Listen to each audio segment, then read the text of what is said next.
Welcome back to Capitol Review. We're talking to Congressman Anthony Brown and representatives throughout the pandemic, and still, even this past week, Prince George's County continues to have some of the highest cases of the coronavirus in Maryland. Now, we've learned that the issue isn't because of vaccine hesitancy. A University of Maryland report found that people in Prince George's County just didn't or they don't have access to tests and vaccines. So why was this a problem for your district, and what's being done to fix it?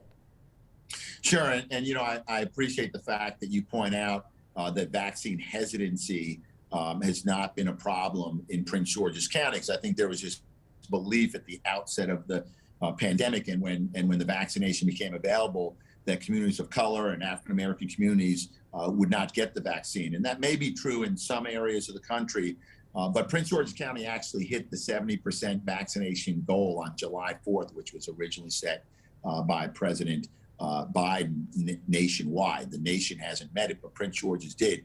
But we still are challenged with the availability of vaccines, the availability of testing.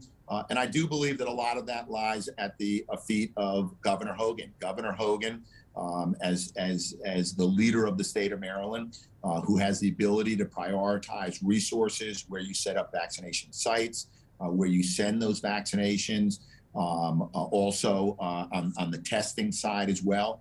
Throughout the entirety of this pandemic, Angela Alsobrooke, our county executive, who's been doing a fantastic job, has on many occasions had to plead with the governor to get more resources to Prince George's County. I've stepped up with Senator Hoyer and the Maryland delegation to do the same. And Congressman, speaking of Governor Hogan, we know that the Maryland General Assembly started a brand new session this week, and a lot of things could be happening.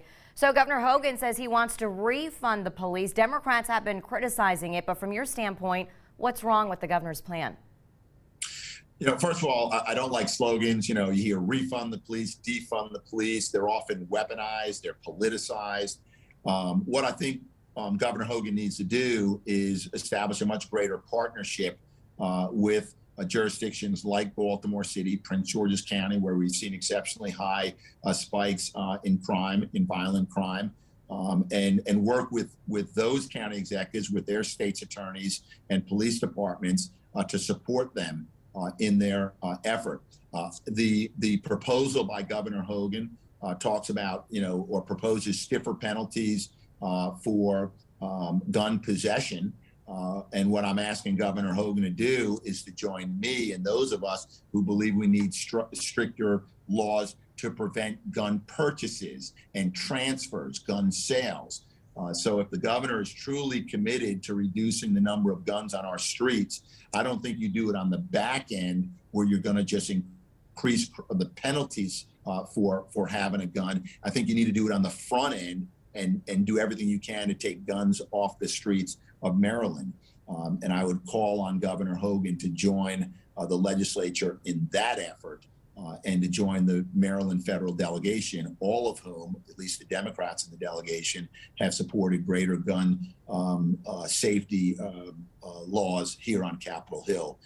So, look, I think we all agree we have to support our men and women in blue who protect and defend and serve our communities.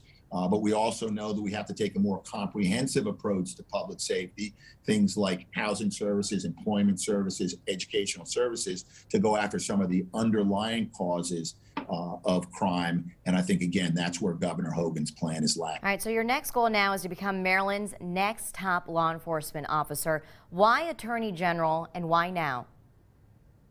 I'm running for Attorney General because I believe I can make a much bigger impact in the work that I've been doing for now over 20 years in public service.